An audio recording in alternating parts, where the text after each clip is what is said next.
Nãy giờ không quay mà. Nãy giờ ba không quay rồi. Nãy giờ có quay hả? Không quên bấm.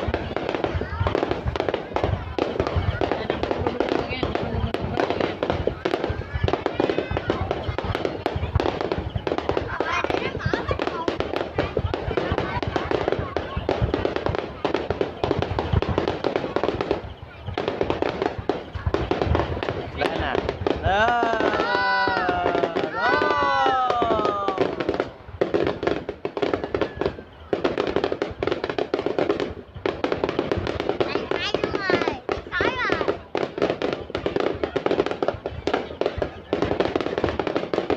Lên nè, lên nè đó.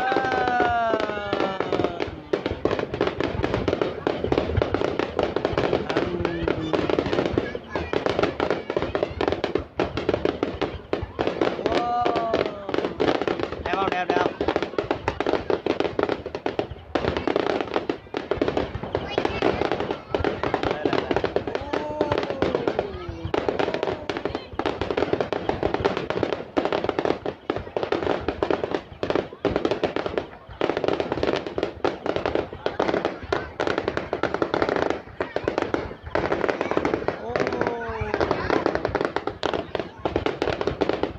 Đứng ở dưới là khói giá luôn.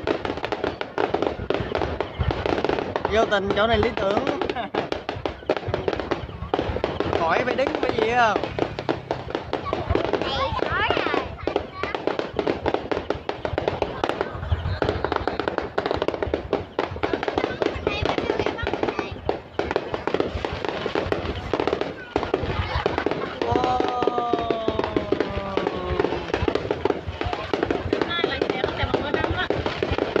Năm nay hạn chế gì? Rớt chú đó.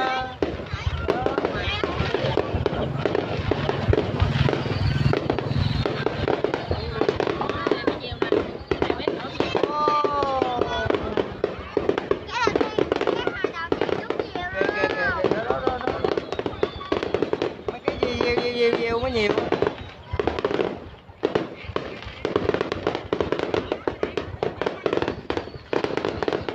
Đó, mấy cái mà kêu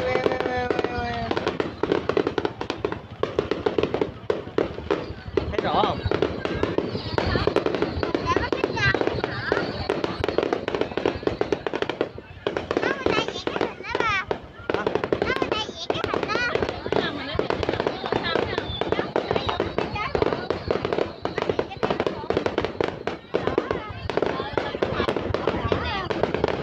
Đó, tủa ra đó không? Đẹp không? Đẹp không?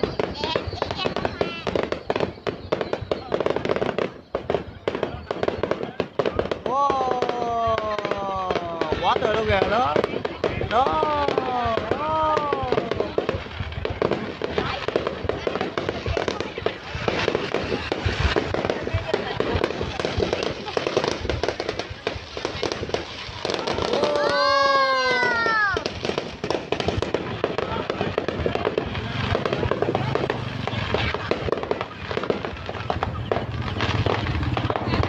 15 phút luôn đó.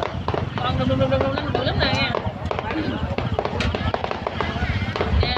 Đó, hay đó. Đó.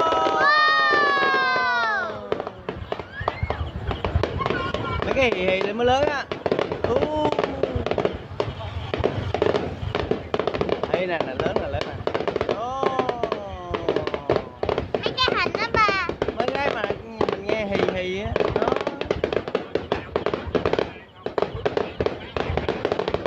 Đẹp không?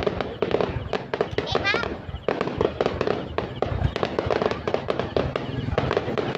Sao mà nữa không? Đi chứ. Đó. Đâu rồi. Ủa rồi nè. Mấy cái đó sáng á. Sáng luôn nữa không?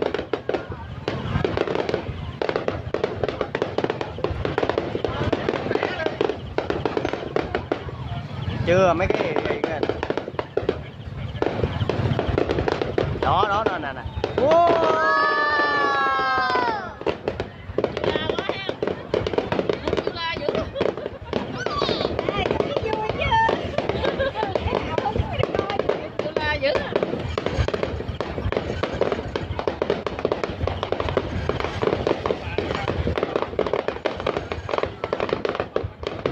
Đeo không, đeo không?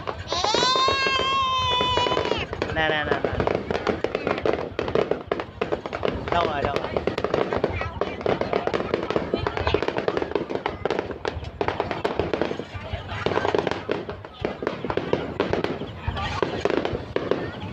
Cái hì lên nè.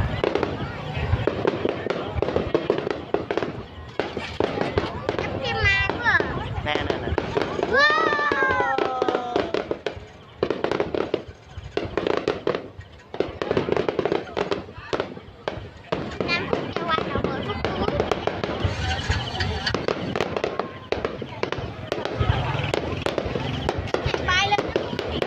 Trên nãy mình coi nó không hết, mẹ nó hứng khói nở luôn, không thấy được gì đâu. Mới 3 cái à.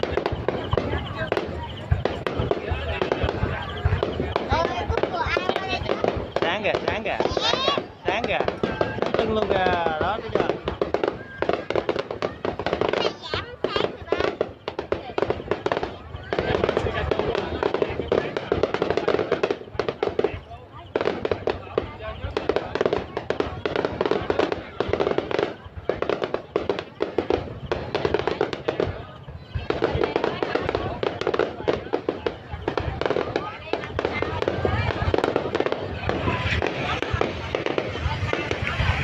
Mỗi tay của ăn nghỉ.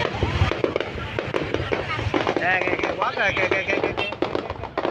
Ủa đâu kìa? Đó, đẹp ha.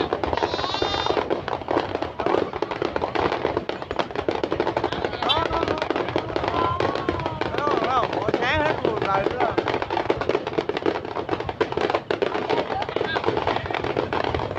Mấy quả sao lắm lắm thôi. Wow, hết quá. Ta chuẩn bị ta về quá trời đó.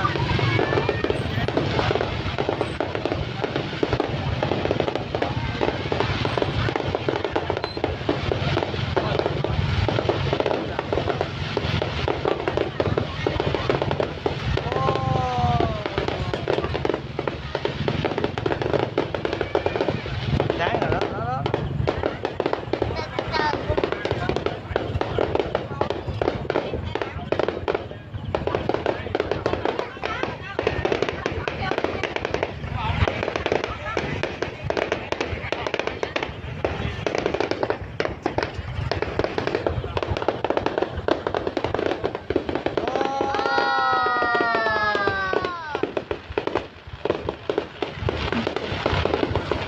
Đeo không, đeo không, đeo không? Đó, đó. Đúng rồi.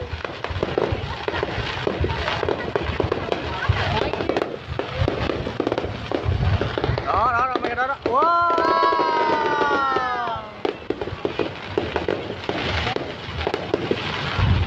Đó, đó, đó, đó, đó, đó. Wow.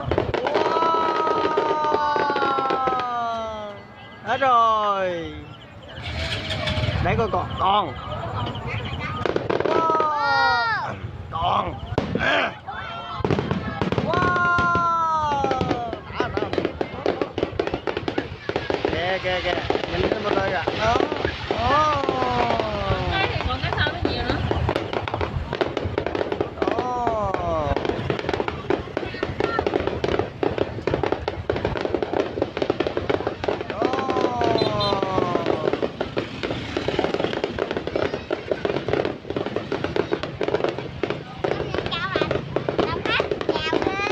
Chào không?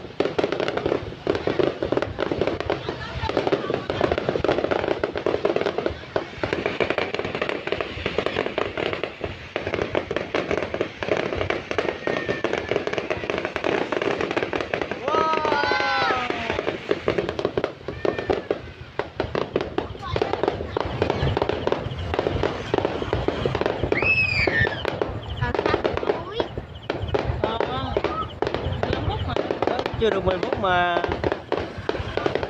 Tao quay trễ mà nói gì. Nè nè nè. Wow.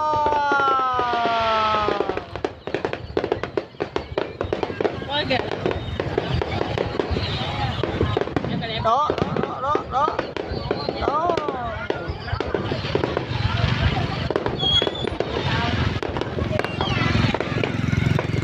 rồi gì đó.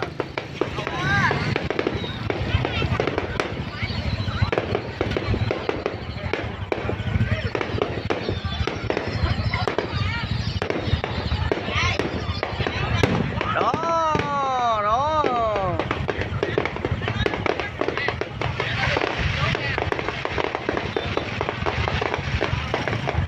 đẹp chưa? Ta đi về muốn hết rồi đó. Vậy không có gì đâu được coi. Wow. Đó đó đó đó đó, quá tuyệt vời luôn. Đừng biết luôn.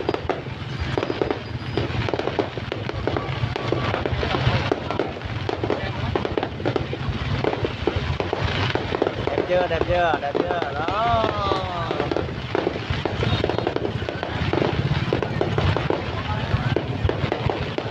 Nghĩ mở tay quá. Sắp hết rồi. Mở đi.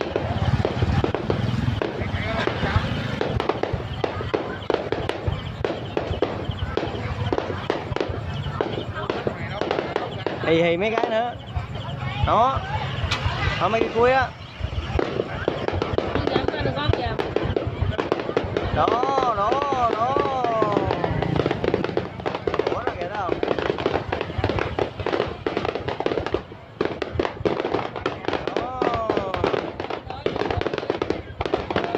Đó.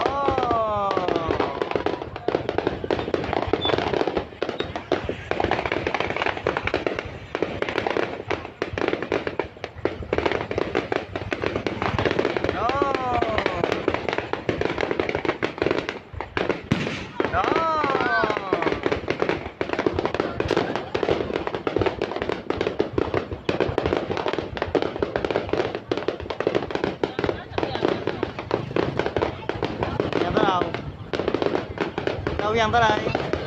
Kìa nó dầm đó kìa, dầm đâu mà. Wow. Oh. Ờ.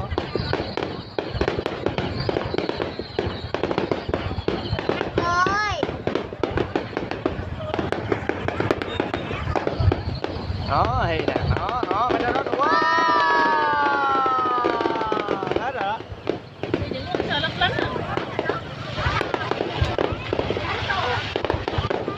Nhiều khi còn trái cuối nữa. Cái cuối là bự nhất rồi. Nó làm cái hì bự lắm.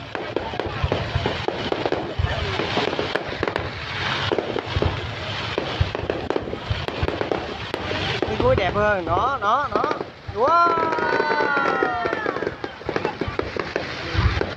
Đó wow.